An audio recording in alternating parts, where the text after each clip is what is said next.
50 سے ابو انٹرویوز میں نے کیے اور ہر ہفتے وہ چلتا تھا ایک پروگرام اور لوگوں نے اسے بڑا پسند کیا اور مجھے اس پہ 9 ایوارڈ ملے. اتنے لوگوں کے میں نے انٹرویو کیے تھے, اتنے بزرگ تھے, ان میں سے بیشتر لوگ تو ہیں ہی نہیں اس وقت دنیا. جب میں پالیٹکس میں آئی تو وہ بھی کارنامہ شجاعت علی بیگ کا ہے, چاہے اسکول کھولنے کا ہو, چاہے پالیٹکس میں آنے کا ہو, چاہے آرٹس کاؤنسل کا الیکشن ہو, چاہے زندگی کا کوئی کام ہو.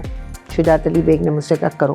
2008 کا الیکشن آیا, مجھے کام کرتے ہوئے 1.5 سال ہوا تھا, تو انہوں نے مجھ سے کہا کہ آپ کا ریزرو سیٹ پہ ہم نے پہلا نام رکھا ہے. پہلی دفعہ پارٹی کا ایک کلچر تھا جو سمجھ لیے یا ایک ریسٹرکشن تھی جو میری وجہ سے توڑی گئی, وہ میں آج بتا رہی ہوں. یہ میں نے کبھی کسی انٹرویو میں نہیں بتایا سابی. وہ یہ تھا کہ صرف لیڈر کی تصویر لگتی تھی اور سب جگہ ایسے ہی ہوتا ہے, ٹھیک ہے, لیکن کنٹیسٹ کرنے والے کی تصویر کبھی نہیں لگتی تھی.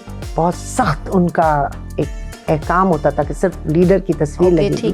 تو جب میں اپنے حلقے سے کھڑی ہوئی تو میرا حلقہ شہر کا سب سے زیادہ مختلف بڑا حلقہ تھا, DHA وغیرہ کا.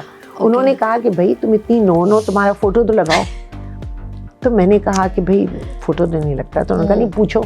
میں نے پوچھا, میں نے کہا کہ لوگوں کی بہت زیادہ خواہش ہے. انہوں نے کہا لگا دے. پہلی دفعہ اس پارٹی میں لیڈر کی تصویر کے ساتھ کسی اور کی تصویر لگی یا اکیلی بھی لگی میری تصویر. پارٹی نے عزت دی, جو میرا معیار مقام تھا جس سے کہ میں اس میں داخل ہوئی تھی وہ انہوں نے قائم رکھا. میں کہتی ہوں ایڈمنسٹریشن میں ماہر پارٹی ہے. آج کراچی ان کے ہاتھ میں دے دیا جائے نا تو یہ کراچی کو کہاں سے کہاں اٹھا کے کھڑا کر دیں. حضرت علی کرم اللہ وجہہ کا قول مبارک ہے, کلام کرو تاکہ پہچانے جاؤ. اب کوئی شخص بڑا سوٹڈ بوٹڈ بیٹھا ہے اور آپ نے بات کی, اسے منہ کھولا میں او مائی گاڈ نہ ہی بولیں تو ٹھیک ہے چپ رہیں. تو کلام کرو تاکہ پہچان.